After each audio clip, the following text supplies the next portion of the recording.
I want to thank Matt Hill, who's a good friend of mine and also one of our Calibrite ambassadors. How you doing, Brenda? My name is Matt Hill, and I love good color, but it wasn't always that way.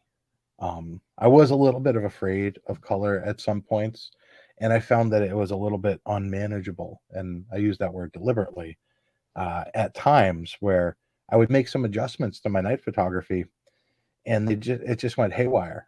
And as I'm going to demonstrate, it's because if you're starting from a place where there's already decisions being made for you, you can't go backwards. You can't go back to neutral or right. So, our workshop attendees, I am one of 5 people at National Parks at Night, one of the 5 partners and educators. Our workshop attendees also love color, and we work with them to on location in the United States and around the world to make beautiful images at night.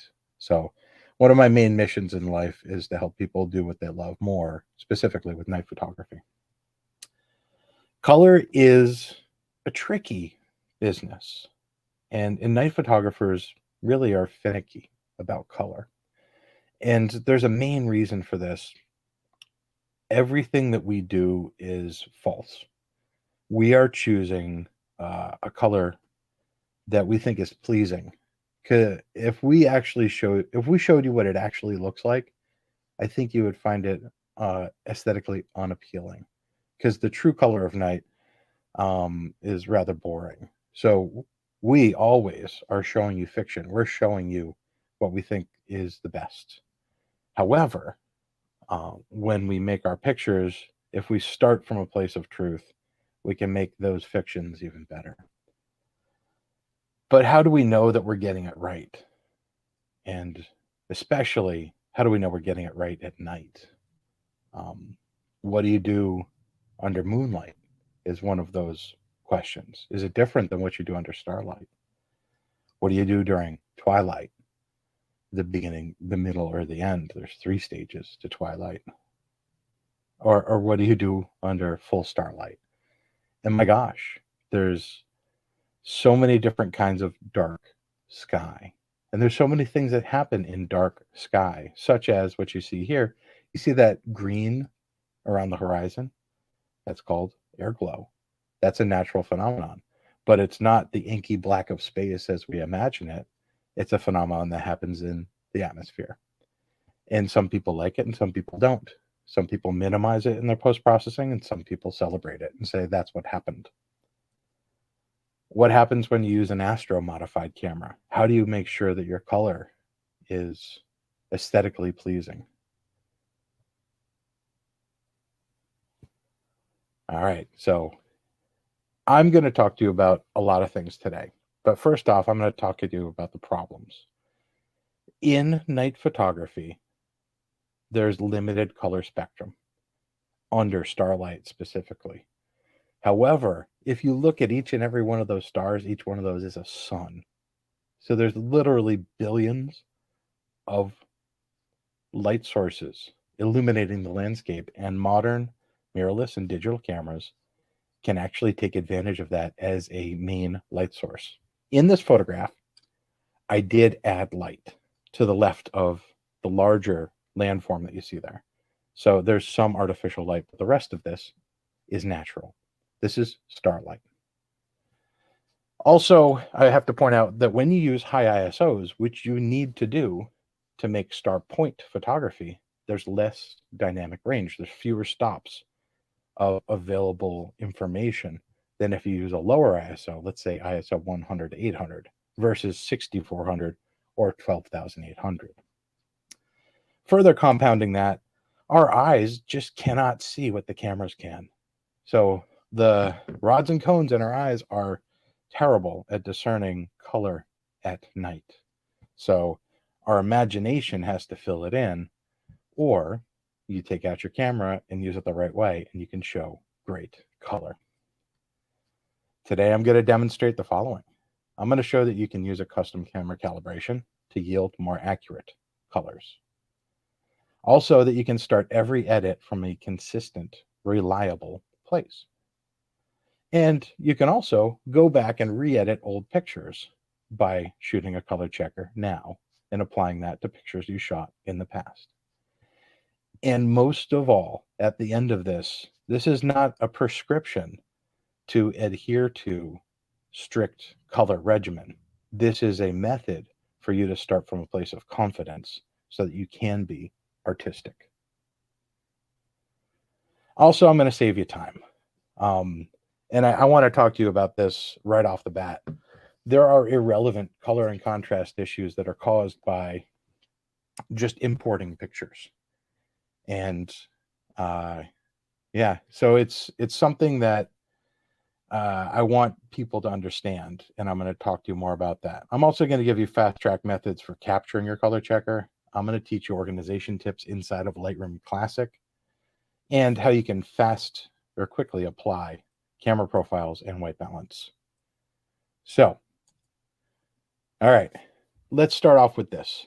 On the left is a standard import.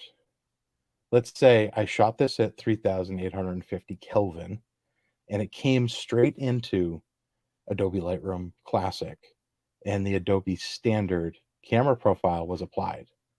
Nothing wrong with it. Absolutely nothing wrong with it. But when you compare that to something where I did create a custom camera profile, the one in the middle at the same color temperature, the sky is a richer blue. And the colors on those yucca flowers are richer also. And then, but there's a little saturated, right? It's a little too saturated for my taste, right? And then the third one over on the right-hand side is the same thing where I made a custom camera profile and I also applied a custom white balance from the color checker. Otherwise, these are identical photographs straight from import. All I did was apply a camera profile and a white balance. And that is the key to starting from a place of knowledge and a place of confidence, where these custom recipes, let's call them the camera profiles that are applied when you import something, or even the camera profiles that are on camera while you're doing capture, the recipes, they create contrast and they create saturation choices for you that are baked in, and you can't change them. You have to apply the sliders to counteract them. So photographing a color checker and creating custom camera profile and applying that takes you to a place of neutrality and consistency every time, instead of relying on somebody else's recipe, so to speak. So let's take a closer look at it. So on the left, now you might look at that and say, that's perfect, Matt. I don't need to go any further. And that's totally fine. But when I look at the difference between the left-hand side and the right-hand side, to me, the right-hand side is a superior place to begin my edit, because for me, the contrast and the color are definitely what I remember seeing versus something that's been interpreted for me. Now, again, like I said at the bottom here, it is subtle, but aren't subtle differences why we practice and elevate our craft? Indeed it is. Hey, Matt. So, yeah. I get a lot of questions from people about applying camera profiles. So I'm just going to ask a question here. Sure. Or make a statement, or ask a question in the form of a statement. When we talk about bringing an image into Lightroom or even Photoshop and applying a camera profile, we need to be talking about a raw file, right? Absolutely. Okay. And that raw file, if we're going to apply a custom white balance, needs to be shot at a particular temperature, right? A particular Kelvin temperature, correct? I do that. I can't categorically say if it needs to be, but that's what I do. Well, I'll categorically say if it's on auto white balance, none of this is going to work. So yes, absolutely. Okay. All right. So sorry to interrupt, buddy. Oh, thank you, Brenda. Well, that was an excellent clarification / question. And I will back up and say, in night photography, I always propose to people who work with me to use the Kelvin setting on your white balance and never any of the other settings, including auto or daylight or cloudy. Those other recipes are not what I use. I set it to a specific Kelvin value. In fact, there's 3 Kelvin values that we use regularly. And it's funny, we have a blog post coming out on this shortly. Either 5600 daylight, 4200 for moonlight, and we're going to talk more about this later, or 3850 for dark skies. So moving on, let's talk about what a camera calibration profile is. It's something that you make by photographing a particular object called a color checker. And there are many color checkers that Calibrite, who's sponsoring this and hosting it also, makes. My color checker of choice is the Passport. And I actually have the dual version that's for video and photo. When I make videos, I use the video part. We're going to talk only about the photo one during this presentation. But this is what it is.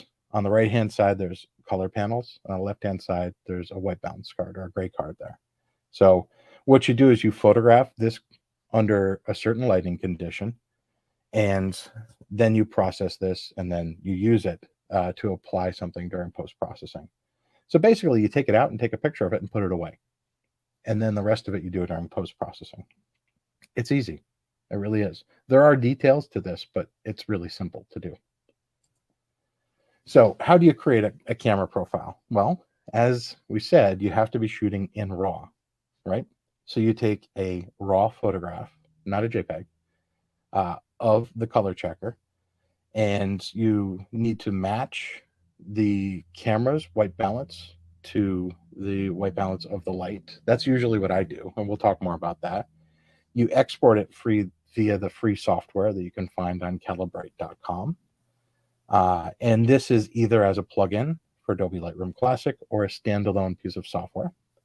And then you apply that profile to the image, and then you begin your creative editing. And we're really going to get into the weeds about this, but this is it. This is the top level view. Take a picture, export it in Lightroom, and apply the profile, and then start editing. That's really it. So Matt, if you were showing, you were not showing a slide there. It was just, it's easy, right? Yeah. I'm just aware that your slides are coming in very, very slowly. So just be aware of that. Okay. Moving on to the next slide. The benefits of creating camera profiles. Now the colors, do you guys see that? Benefits of creating color profiles on your screen? Yes, we do. Excellent, good. Now, those color patches that you see there, and I'm going to show you this live, they just snap right into place. I've also found through observation that the contrast is normalized versus using a built-in camera profile, say from Adobe or from one of your camera ones, right? And those, as I said, are recipes. The recipes, they make secret decisions. It's not something that you can affect.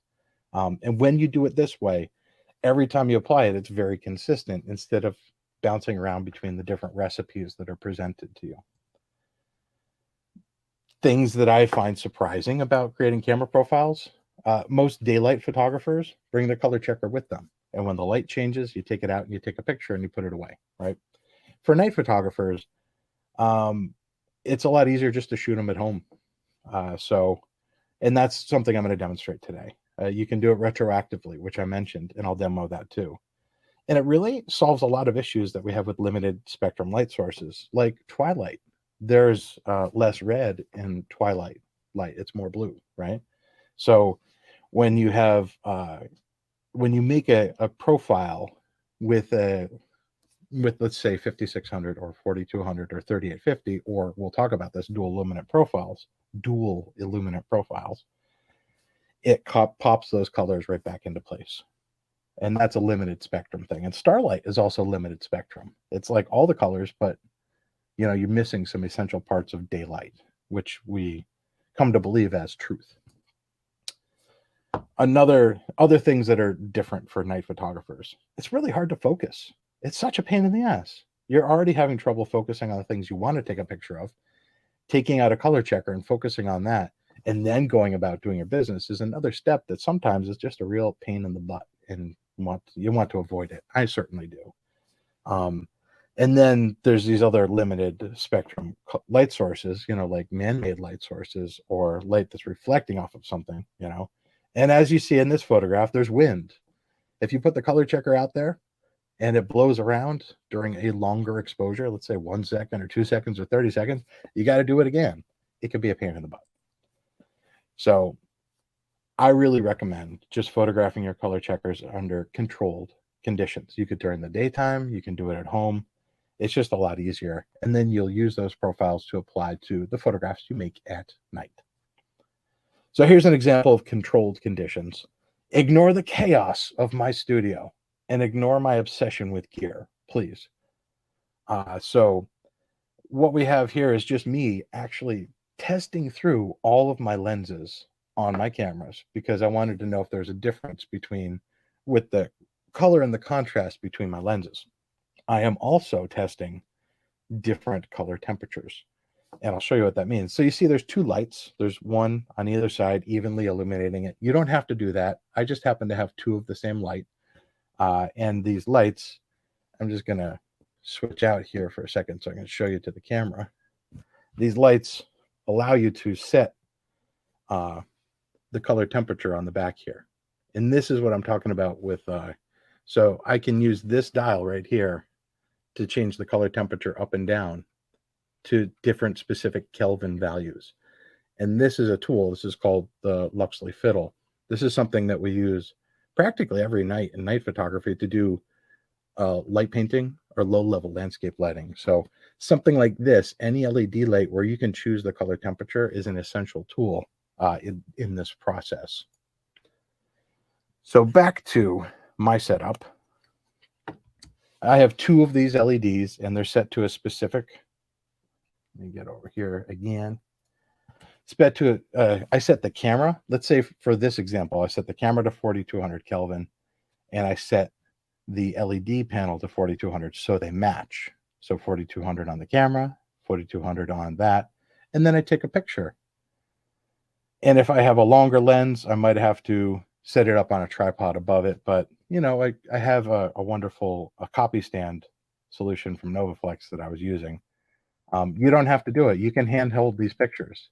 If the light is bright enough, you can do it. I just happen to have a lot of grip gear. One other thing I want to point out, and this is a nice aside, when you see it happen, you're going to say, what the heck is going on? This is not what I shot. When you import these pictures into Lightroom, you're probably not going to see the Kelvin value that you chose on your camera. And that's because the white balance recorded in the raw file on your camera is not recorded as Kelvin. It's recorded as coordinates and a color profile. So Lightroom will interpret this on the way in, and it may show it as something different. For instance, you'll see on the screen here, on my camera, I set it to 3850. In Lightroom, it shows up as 3700 with a +1 magenta. Also, 4200 on the camera shows up as 4050 Kelvin with a 0 tint. And then 5600 daylight shows up as 5350 and a +3 magenta tint. So this is just the way it is. It may be confusing to you. I'm telling you this is normal. And this is another reason you would want to consider using custom camera profiles and white balancing if you really wanted to be assiduous about the color and know that you're starting from a place of reliability and consistency. There's a link to a blog post here that goes a lot more into depth about this. And if you wanted to make your camera match your Lightroom, there's some more detail about that. And we can post it in the chat later. I'll put it in the description when we post the video. All right, enough talking. Let's show you guys what this is. So we're going to go in. I'm going to show you some stuff that I discovered, and we're going to live edit some photos, and I'm going to show you what it's like to import and create profiles. Let's pop over into Lightroom.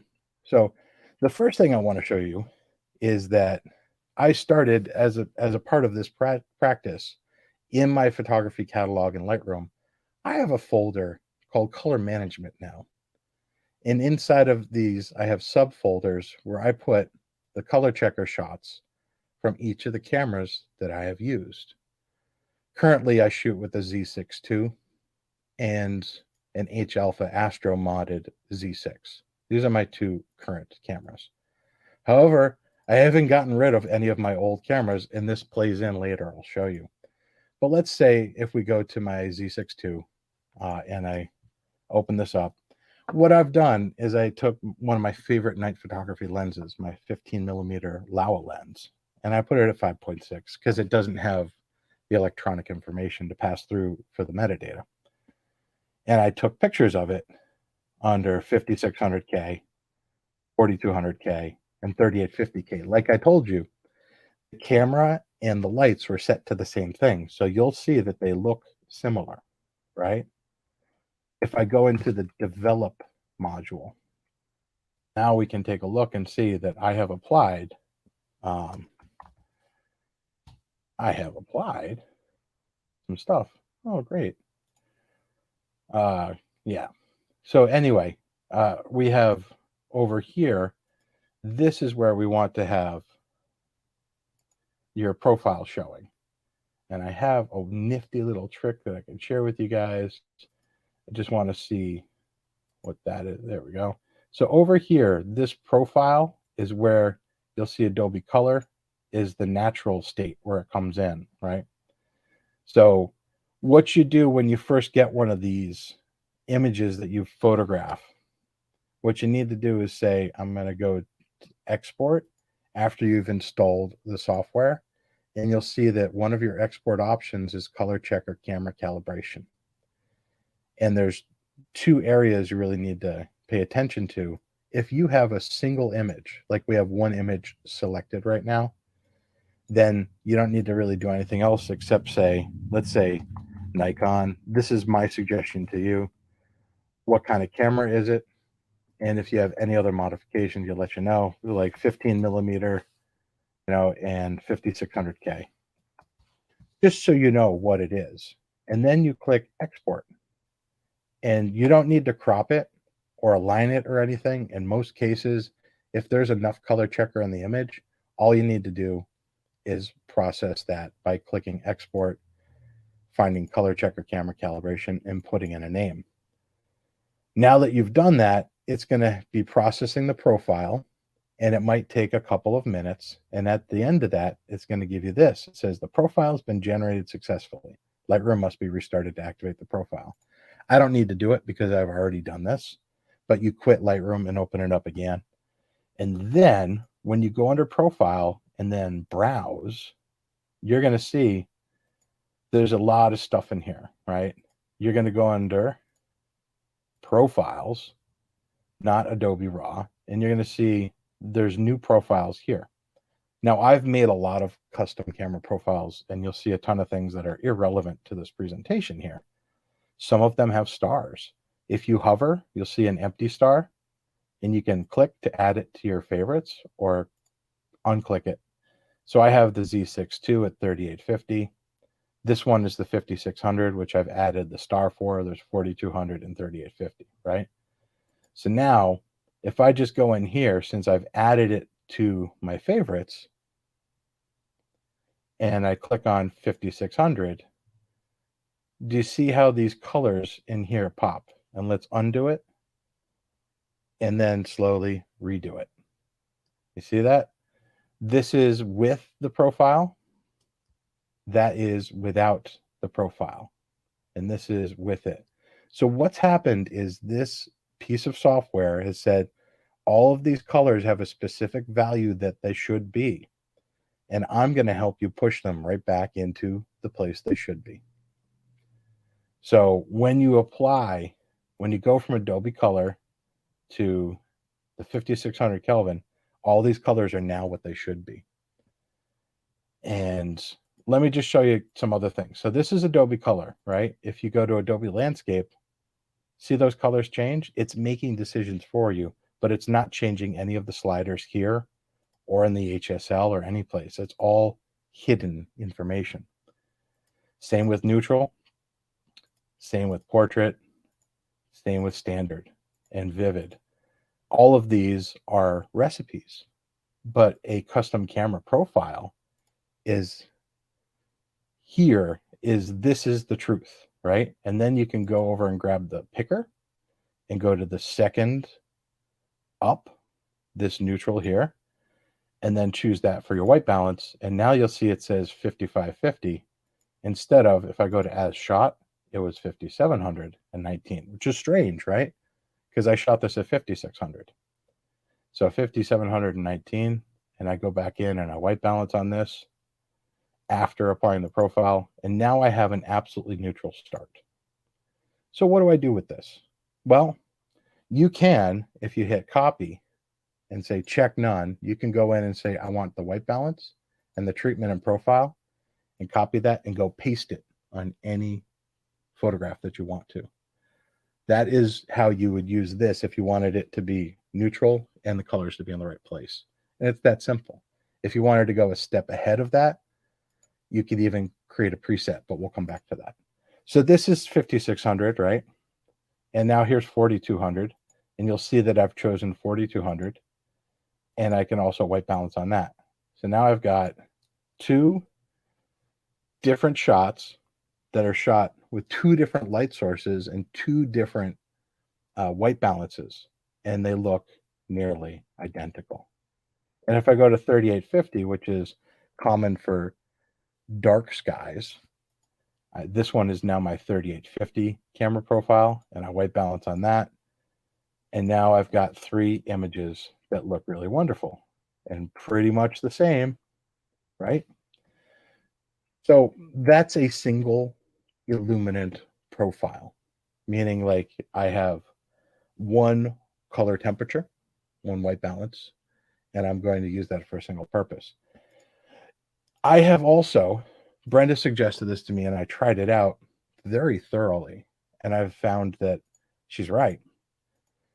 When you select two images of a color checker shot under two different lighting conditions, and let's take a look at these 5600 and 3850, these two things, I can now create what's called a dual illuminant profile, which is very robust. And I can use this one profile for all of my night photography if I want to.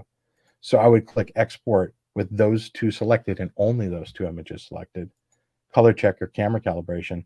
You don't need to do anything else except give it a name at this point, but you can read this second panel that tells you all about dual illuminance. I'm doing that for you now. But I'd say Nikon Z6 II dual. And I might add 3850 and 5600 Kelvin just so I know what it is, right? Then I know which camera profile I'm selecting. And I click export and I wait for it to do its thing. But since I've already done that, let's go in here and let's select. Now we have Nikon Z6 II dual. This one says 24-70, right? So this is the dual versus that. And there's subtle differences to the colors in here, right? But this will apply across a broader spectrum of color. And I can apply this same profile over here. And if you're not into having three different camera profiles for three different lighting conditions, you can create one dual illuminant camera profile and apply it to all of your night photography. And you're going to be miles ahead of where you started. And that's the cool thing about this, is if you shoot one picture at 3850 and one at 5600 and create one dual illuminant camera profile, you can then be, boom, popping your colors into the right place. I would recommend shooting all three so that you have a white balance for 3850, a white balance for 4200, and a white balance for 5600. Let's talk more about what to do with these now that we've done that, right? So let's hop in and take a look at our first thing. Our first thing here is, let's look at True Night. This image, I'm going to go into the develop module and I'm going to click reset. This is as imported.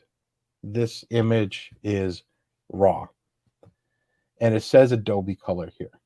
So I'm using a Nikon Z6 II and it only shows, incidentally, I want to talk to you about this.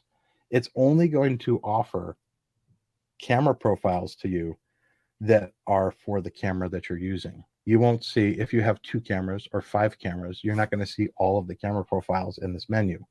It's only going to offer the ones that are germane to that camera. So I'm going to pick the dual illuminant, and watch down here. I'm going to step back and I'm going to step forward. Now, what just happened? It's subtle, but it's important. The Adobe profile has more contrast in it. Now, what are the ramifications of this? Well, if I use the Adobe profile, I might be tempted to reduce the contrast on this image because there's too much contrast. But if I use my profile here, the dual illuminant profile, now I have more information in the shadows and I don't need to make an adjustment. And that was a revelation to me, because there's a lot of subtle editing in night photography. If you're ham-handed about it, you can make the structure, the noise in the image too apparent, and you can distract people with the noise. So that right there was a good start. And then if we step back, we can see that the sky has some color to it. And when I switch back to this lower contrast is actually better for this image. So what would I do from this point? I would do what I normally do. I would go and create a mask for the sky, and I might bring up the clarity to bring out those stars a little bit, might bring down the contrast a little bit. And from there, you would do that to the things you want to do. I'm going to duplicate and invert this, and I'm going to actually bring up the highlights and then bring the blacks down on the bottom and bring the exposure up for the whole thing. And now we've gone from a raw image to a slightly edited image. Maybe not my best work. However, I am confident that these colors, these subtle colors of the Badlands of South Dakota, match what I intended them to be. This is what I used, the 3850 color checker. I just put it into this folder so you guys could see it. One thing that I can do to show you here is I can go back and reset this, right? If you don't have anything yet, you can just go in and say, I'm going to reset this one too. I'm going to go back in here and choose the dual 48, the dual profile, and I'm going to white balance here off of that. And I'm going to copy just the treatment, which is the camera profile, and the white balance. I'm going to copy those. I'm going to go over here and paste them. So now I've got a neutral for 3850, which is what this was captured at. Neutral for 3850 and proper color dynamics on this one. So here's another one. This was shot with a D750, one of my much earlier cameras.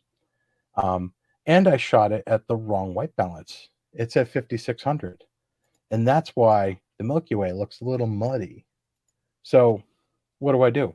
Well, this is something that I discovered and is a lot of fun.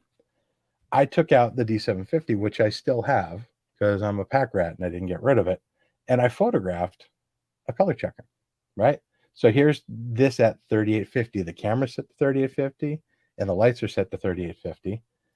And I made these profiles. So I have a dual illuminant one and I have a 3850. I'm going to use the 3850 to show you.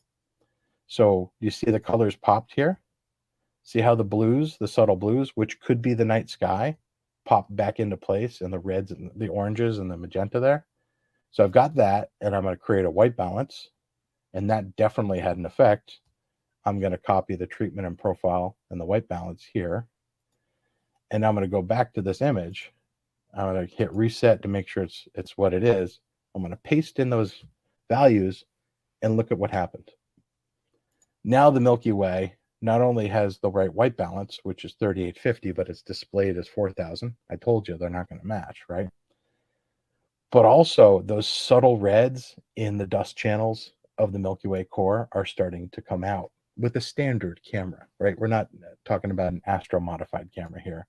And the rest of the scene is very much in shadow. I have separate images of where we lit up the landscape, but I know that this is a good sky image. And it only took me a second to apply that camera profile and the white balance. And now I can focus on the more subtle parts of the editing, but I started from reliable. Here's another one. This one is a Z6, but this is an H alpha modified Z6, but without any filtration whatsoever. So it also works that way, I found. So I have the Z6 H Alpha with no filter. This is something I can apply, right? Also, I've got this, which is an H Alpha mod color checker that I shot. So if I apply this and then I hit the white balance, this is neutralized everything here. I'm copying those two things, the camera profile and the white balance, and I'm going to paste it here. And would you look at that? Usually an uncontrollable, unfiltered H Alpha modified camera, you have to really play with the color to get things into place. But now you can see those subtle reds in here. They're from the Milky Way. That's coming out because of the lack of filtration for the infrared, which was removed from the camera. That's the H Alpha modification. But the rest of the colors are normalized. And that's really, truly exciting that I can put that into my workflow. And those pictures that I worked extra hard to get that have more richness to the Milky Way, or there's nebulae in there, can be really, really represented properly. So here's another one. This is a Fuji X-T1, which is a camera that I keep around for time lapsing. Shot this a long time ago. I pulled this out and I shot a color checker with it. This is with a lens I don't have anymore, as a fisheye lens. However, I could show you here. This is the shot of that, and I go 3800 because this camera doesn't have 3850. And then I white balance off of this, and I hope you guys are catching on now, right? I copy and paste those two things, and I paste them in, and look at that. You've got the moonlight coming across over here, and if I go backwards, you see how it was a little blocky in the shadows, and the sky was a little bit too blue, and then we reapply it. Now everything, even though I had like a god-awful like $100 fisheye lens on there, it has terrible chromatic aberration and coma, it's more normal than it was. And now I can really start editing it in a way that's artistically pleasing. And I'm not fixing color issues or contrast issues that I didn't need to pay attention to. They're handled by the color management part of this. Hey, Matt, I missed something. So how do we know what Kelvin temperature to shoot the night sky at? I mean, how do we make that decision? 3850 is generally what we promote using during dark skies when there's no moon in the sky. So what you're showing us now is a 3850 Kelvin setting? Yep. Thank you, sir. Sorry, I missed that. Hey, no problem. No problem. And sometimes I'm so deep into this, I might forget to say one or two obvious things. So yeah, this is pretty good. And it looks rather golden on the landscape because that's low angle moon just coming up over the horizon, lighting up what's called Chimney Rock here in Capitol Reef. So that was done retroactively. This was done retroactively by photographing this color checker yesterday and applying this to that image. So now I can move forward with an edit. This was photographed in Lofoten, and this is in Norway. So if I go back to Adobe Color, right? Actually, I'll show you guys this. So we're going to close presets. We're going to history. I'm going to say this is the import. This is how the image looked at the time, and we'll talk about what it means to photograph the aurora. The aurora moves very quickly, and you have to often play with your shutter speed to make sure you get enough detail in the aurora. This image was 2 seconds long, which is why there's not a lot of landscape. It's at ISO 3200 because the aurora was so darn bright.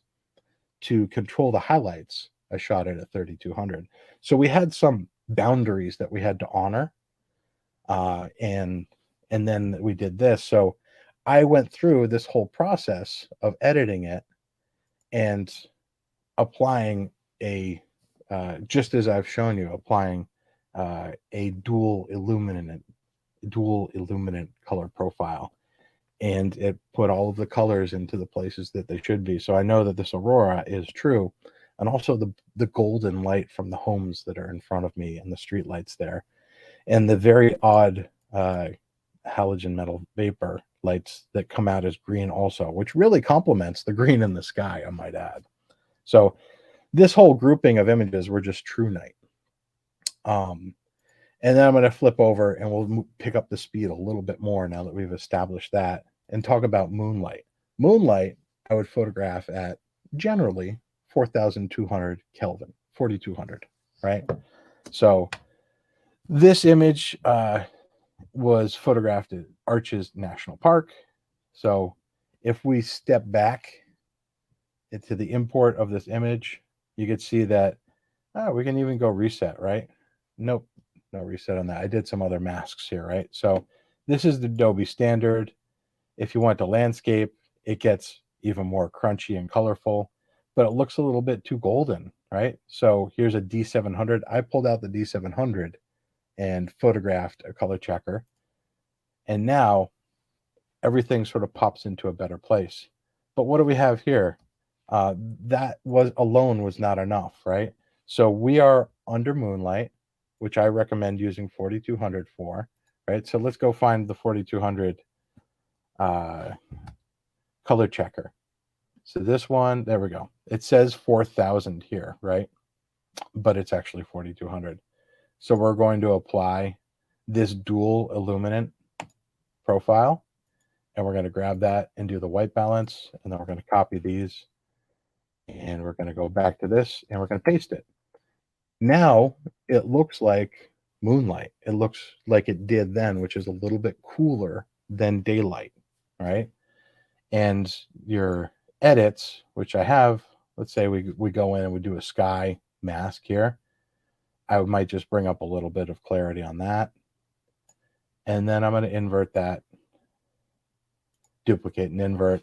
I'm not going to get too much into this, but I would say I probably want to bring up the shadows just a little bit on that one, and then bring my blacks down, because you got to pin your blacks, right? So now we got some highlights coming up there. Now the arch is starting to come out, right? And then you might want to just do some other things. But from this point, instead of starting from something that's a little bit too warm, I actually have something that is color appropriate, and I'm confident about that. Some more moonlight options that we have here. This was photographed down in Easter Island. So the imported image looked like this, right? Looked pretty darn good, right? However, this was shot at 4200 Kelvin. I see it says 4050 there, which is 4200 really shot. So I'm going to grab the Nikon Z6 to 4600 Kelvin, and you'll see that contrast and color changes, but it's definitely better. So from there, I'd start the edits. And this one surprised me. This one is something that I made a long time ago, right? This is how I had to photograph it in Northern Ireland, the Giant's Causeway, to manage the highlights, to make sure that the clouds did not blow out, right? And I ended up with this, and this is with a dual illuminant. Now I could switch it to this, and you'll see that there's really no difference. And this is why I say you can do single illuminants, and this is the 4200 one, or the dual illuminant, and the differences are so subtle it really doesn't matter. So I'm actually recommending that you create a dual illuminant profile and use that for practically all of your night photography. And then we can try one more example under moonlight. This is the Devil's Tower, right? This one, for some reason, at the time I first edited this, and I haven't touched it since, I chose Adobe Vivid because I thought that it made for a more color and contrasty and regular contrasty image, right? But when I switched this over to a Z6, before I Astro modified this camera, we have that. And it's funny, like this is cooler, and that one is a 5600 Kelvin, and that totally works for me. I would just change my white balance down a little bit to make it look a little bit cooler at that point. So this is where the art comes in with the editing, right? Let's take a look at some urban photography. So this is Central Park in New York. This is how it comes in with Adobe Color. If I switch this to, let's say, the dual illuminant, this is amazing to me how the colors go from just sort of not what they should be, as subtle as they are, and then you'll see the shadows pop in a little bit right there. And now I can begin a serious edit. But this is actually beautiful color. We've got moonlight coming in down here, and then some light that we added underneath the arch there. And from there, I would just start making my creative edits. And sometimes we have to underexpose things to make sure that our highlights are managed. But yeah, it's a good start there. And then let's say another urban shot here. This one is in Sloss Furnaces in Alabama. Created a 5600 Kelvin one there. This one, I think 5600 Kelvin works out great because it's a reflection, and these are all kind of daylight balance things. But you could, if you wanted to, go grab, let's say we have Z6, right? So I'm going to go back into my library for this one. So I'm going to go up into here. I'm going to find the Z6 with no modification. And the only one I could find that I shot the color checker with was this one. So I'm going to grab a white balance off of that because I've already applied the 5600, right? And I'm going to copy those.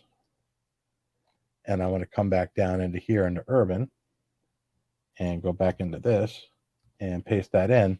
And now I've also got the white balance. So you can see the starting colors, and the light that I added to the bottom of the tower here is dramatically different than the rest of this. And what would I do from there? I would decide whether I like it or not. But the starting point was really pleasing. Another thing that I want to point out is that you can take care of the problems that neutral density filters have. And that's a misnomer. No neutral density filter is actually neutral. They all have some sort of color cast to them, whether it be tint or color. So in this case, this long exposure, 2 minutes long, of a fjord in Norway has a lot of subtle twilight to it. But when I grab this and I say, let's take a look at what we shot it at. This is shot at daylight because it's in twilight. So why would you do 5600? I shoot at 5600 Kelvin until it's true night. So all of twilight, I shoot at daylight at 5600 Kelvin. So I'm going to go in and choose the 5600 Kelvin camera profile. And now you can see that this pops in a much more pleasing way. The color contrast to me is superior. And I almost don't even need to make an edit on this because everything just popped into the right place. But the best part is that this, if I go in here and I find 5600, which is this one, I can make sure that the colors are perfect by first selecting 5600 and then white balancing. And now I'm going to show you this other trick. If you go into presets, you can say create preset. Here we go. And let's say this is 5600K plus white balance, right? So Nikon Z6 II. So if you don't like copying and pasting these things all the time, what you come in here and do is the same thing you did before. Click check none, white balance, treatments and profile, hit create. Now it already is there. So I'm going to click rename and cancel because I already made this. And I'm going to go back into this image. I'm going to hit reset. And I'm going to go over to the presets. And I'm going to say 5600 plus white balance. And there it is. That's exactly the same thing as going to the color checker image and copying and pasting.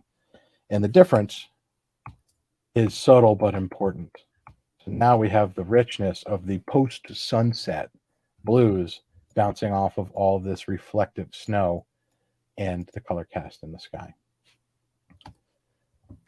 And then we talked about the Astra mod, so we can skip that.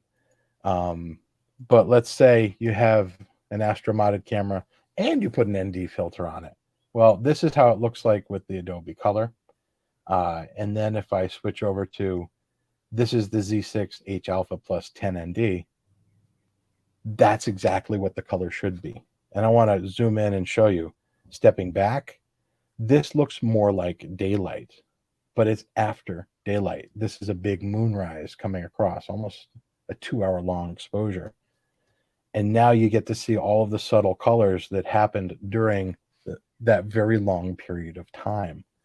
And to me, it's just really the difference between the truth, starting from the truth, and starting from a place where you're sort of crippled by decisions that have been made for you. All right, and the last thing I wanted to talk about is another really wonderful story. I'm going to start with kind of the end. I made this back in 2017 at Natural Bridges National Monument, and at the time, I was really proud of it.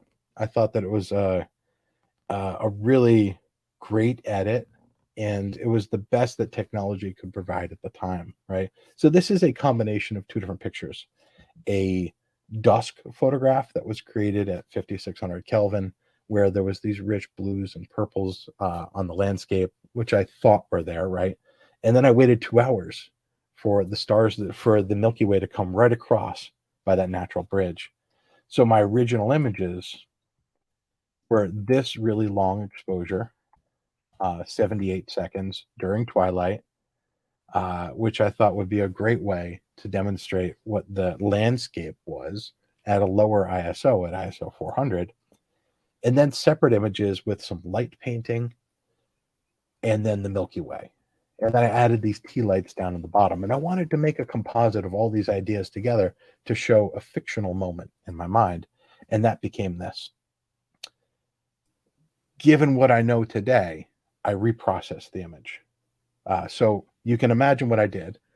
I made sure that I had a good color checker image and a dual luminant profile, but I also I took this photograph so that I could use this, and having the D750 around is great. But here's the lesson: keep photographing your color checkers.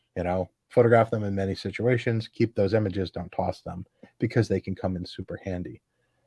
Or let's say you have an image you want to reprocess. Maybe you borrow or rent the old camera, even if it wasn't yours, so you can create a profile for it. Moving on. So I shot 5560, which is the only thing this camera could do, or 4170, not 4200, and 3850. So I have all three of them, and I created a dual illuminant profile from this. I also pre-processed the images by exporting them through DxO's Pure Raw. So the reason I did that is because that software has proven to me pretty consistently that it can take a challenging image like a night photograph and provide more flexibility for editing, more dynamic range, and sometimes more detail. And one other thing, you can fix aberrations that are introduced by the lens itself. So I pre-processed all those images, and you get a raw file back from that. That's why I call it pre-processing, right? So I'll compare these two so you can see them. The difference between the first and the second one, right? They might be processed or not, right? But one of them has more information in it than the other one. So long story short, I reprocessed these images with the pre-processed DxO images, and I created a new composite, which is this one.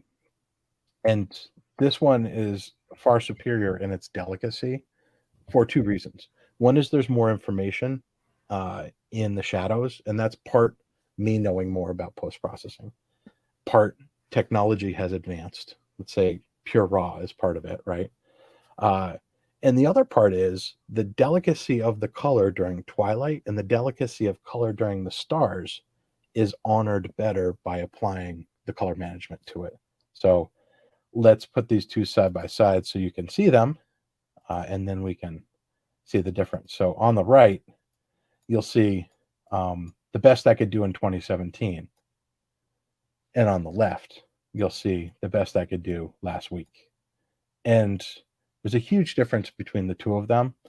And like I said, I attribute part of that to pre-processing the image, but a huge part of that is the knowledge of what color is and where you should start with color, and how not to let it go haywire by starting from a place where the choices are made for you and starting from a place where you make all of the choices.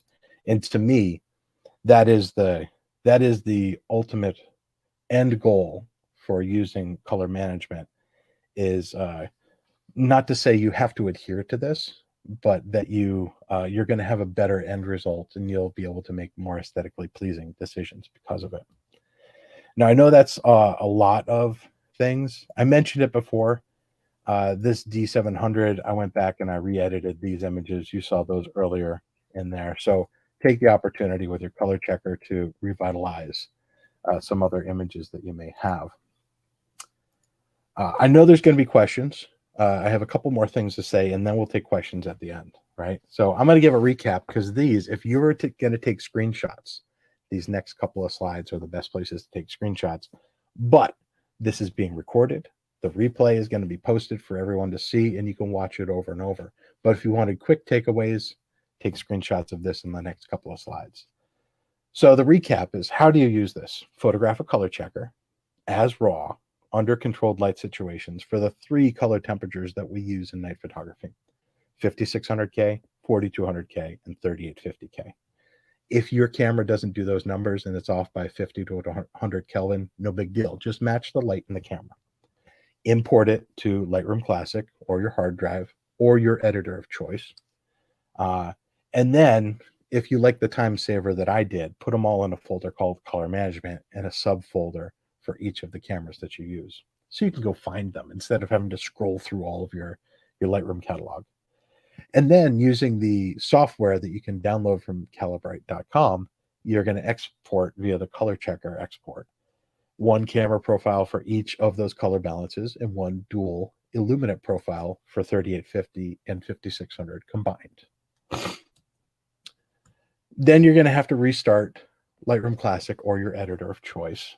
And then you're going to apply the correct camera profile. This is your second screenshot, by the way.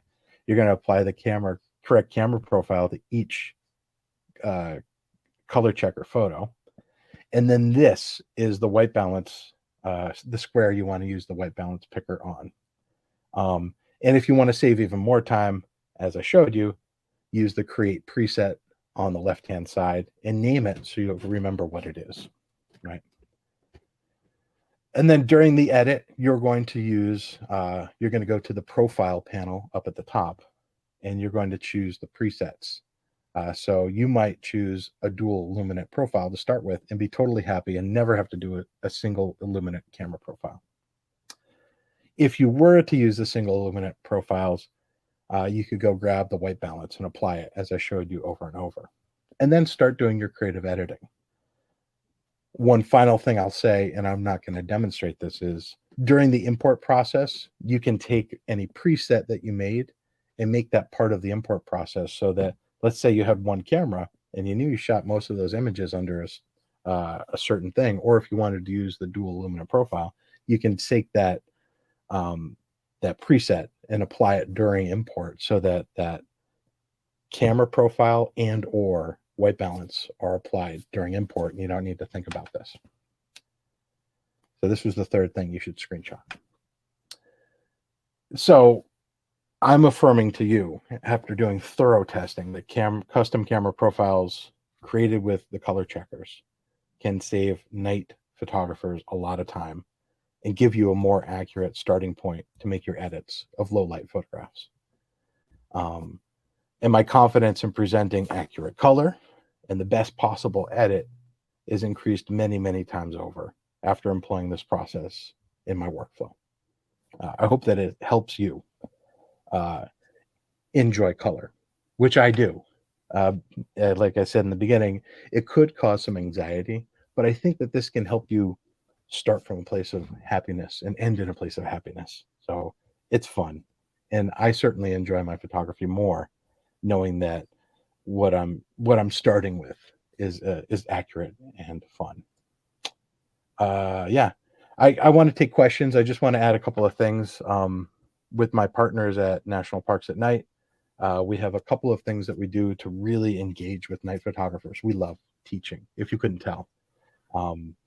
Coming up May 18th to 21st, we have the Nightscaper photo conference in Kanab, Utah. We'd love for you to join us. It's not that far away. If you're in the area, it's a great place to hang out. It's 4 days of education, a couple hundred night photographers and scientists and activists for dark skies working together. There is a coupon code here. If you wanted to sign up, you get $50 off registration with 50 now at nightscaper.com. We also have the Night Photo Summit, which is a virtual summit that happens in February every year. We had a great year this year. There's a ton of replays on sale right now at nightphotosummit.com. And if you want to attend live next year, which is a barrel of monkeys, it's save the date. It's February 2nd through 4th, 2024. And finally, National Parks at Night is a business I started with 4 other wonderful gentlemen. If you sign up for our mailing list at nationalparksatnight.com, you get to read all of our blog posts, which are free and we share a lot. It's very educational. And our season 9 workshops announcements will be in late summer. You'll be among the first to know about it if you sign up for the mailing list. Now I'm ready for all the questions. I know I had a lot to say. I hope that I did not overwhelm. This is recorded. You can replay it as many times as you like. I hope that it's helpful. I hope that it's as illuminating for you as it was for me to start doing this. Thank you. Thank you, Matt. Yeah, and so we do have a few questions. One of my biggest questions that I want to go back and ask you is if you'd pull up a picture of one of your passports there, just real quick. You did mention that you're using the Passport Duo, which has targets for both photo and video. Yeah. But it's really important that everybody understands that the Color Checker Classic, if you buy the photo version, you've got 4 targets that are appropriate for photography, one of which is this target on the right that you see, the Color Checker Classic. If you buy the Duo, you have 4 targets, one of which is this Color Checker Classic. But this Color Checker Classic, this one that says Color Checker Classic, is the magic one, right, Matt? Yes, absolutely. It's the magic one. So there are a lot of color checkers, but there's only one Color Checker Classic. And it doesn't matter what size you use, from a 4-foot by 6-foot one to a 1-inch by, a half an inch one. We have them in all sizes. So, but this is the original, what we used to call a Macbeth card. And then we called it a gray tag Macbeth card. And then we called it an X-Rite color checker, and now it's a Calibrite color checker. So it was created in 1976. It's probably the most photographed thing on the planet because photographers have been using it since 1976. So I just want to make sure everybody understands that, because we get a lot of confusion from that. So we do have some questions that I think are really good ones that I've answered a gazillion of just sort of technical background questions. But here's one that's interesting. What Kelvin white balance does Matt use for sunsets, with sun and without? I always ask this question because it's a trick question. I use the same white balance all day long. And until true night, it's 5,600 Kelvin. Yep.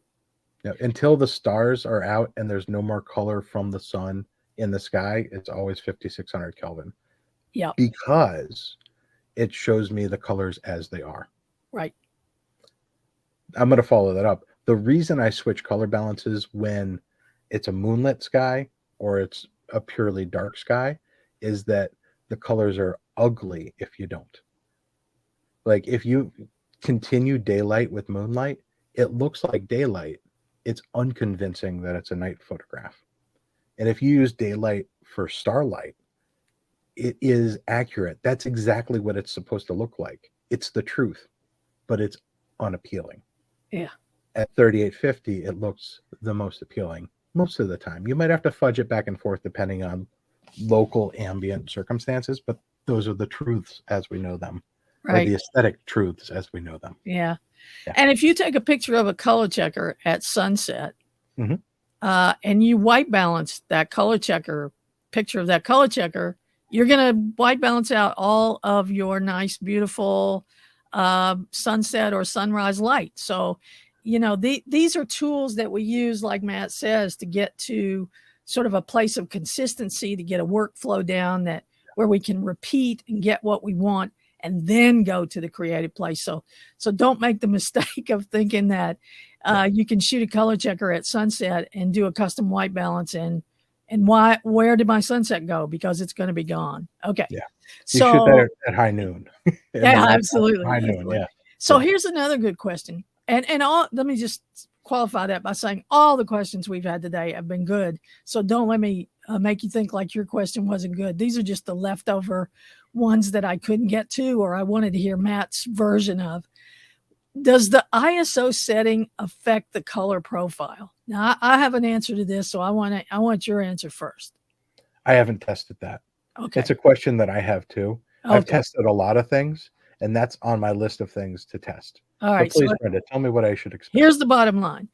If you're using an ISO that is so high that you introduce a lot of digital noise into the image, then the integrity of your profile is going to suffer. It could be that the software can't even make a profile. Makes sense. So it's all about the digital noise. If you've got a digital noise suppressor, or you've got a sensor in your camera that really can go out there. I've got a couple of cameras that can go out there and get massively huge ISOs without causing noise problems that would cause a problem.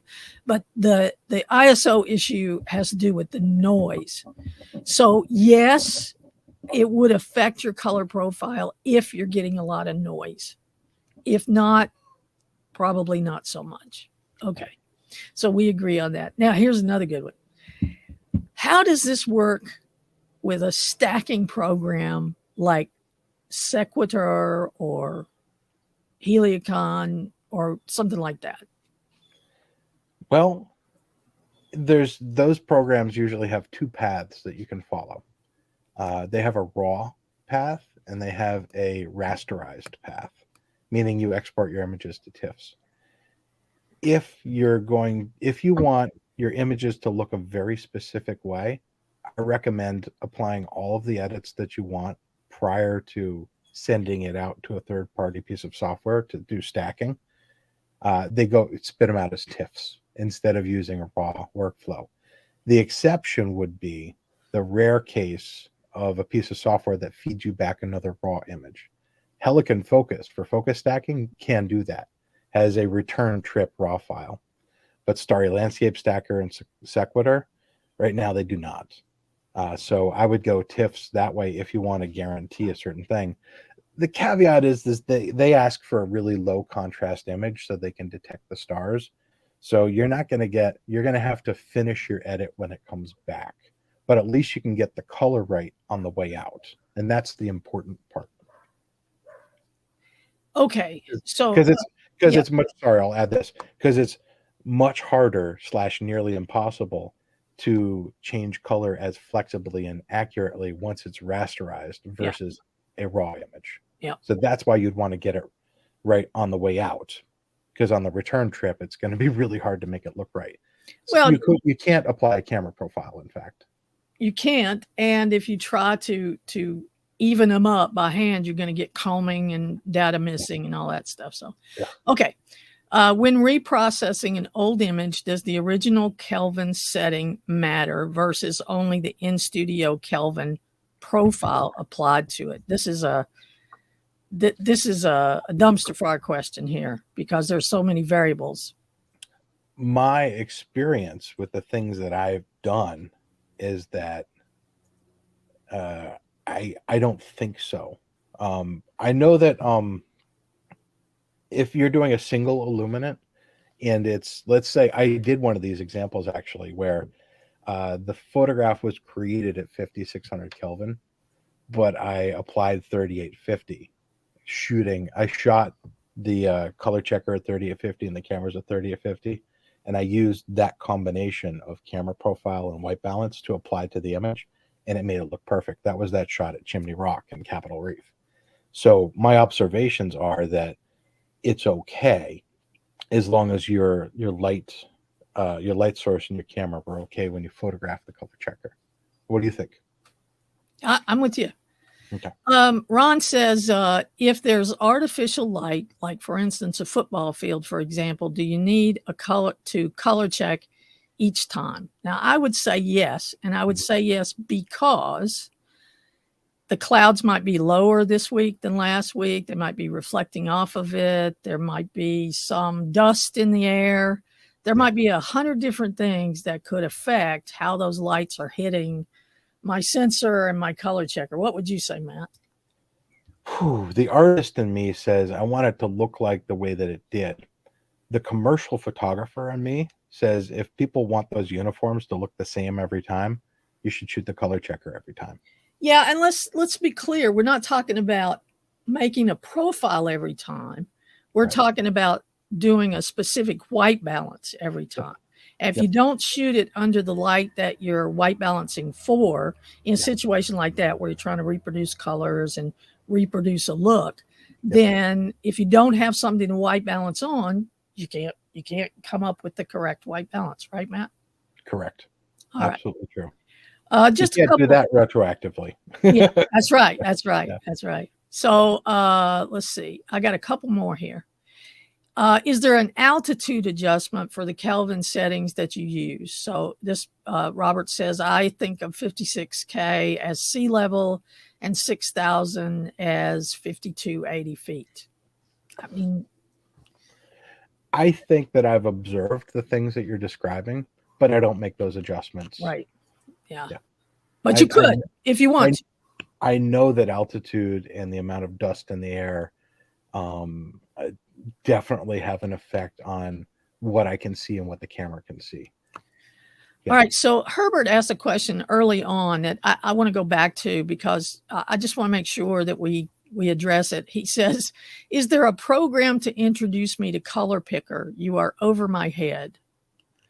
So when you were using the Color Picker in Lightroom, can you just throw that back up there and show people exactly where that is? Because it is kind of a weird thing. Herbert, you probably figured it out, buddy, all during, but it's right over there. It's a little eyedropper. You just pick that bad boy up and carry it around. There we go.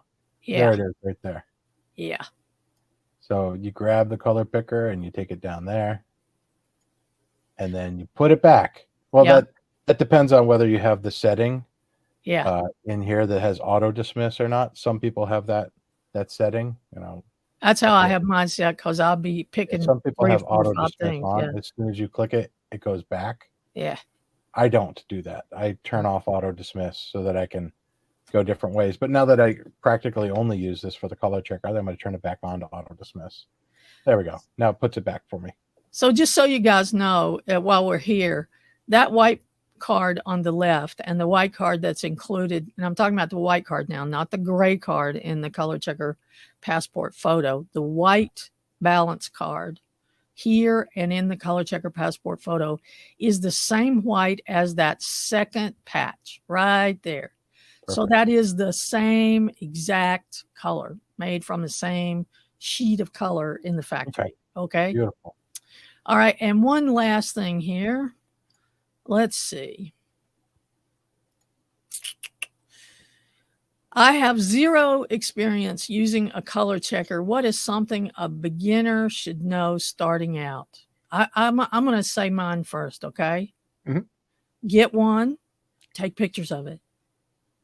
Because later on, just like Matt's shown us here, you may learn tricks 5 years from now. You may have software 5 years from now that you don't have today that can make better pictures if you have that image to work from. Matt, what do you say? I completely agree. And I think I already demonstrated that I had to retroactively go shoot them. And I'm so glad that I had the cameras still. So, get it and shoot it. Or if your friend has one, take a picture of it and download the software and experience it. And once you realize how useful it is, you'll buy one for yourself.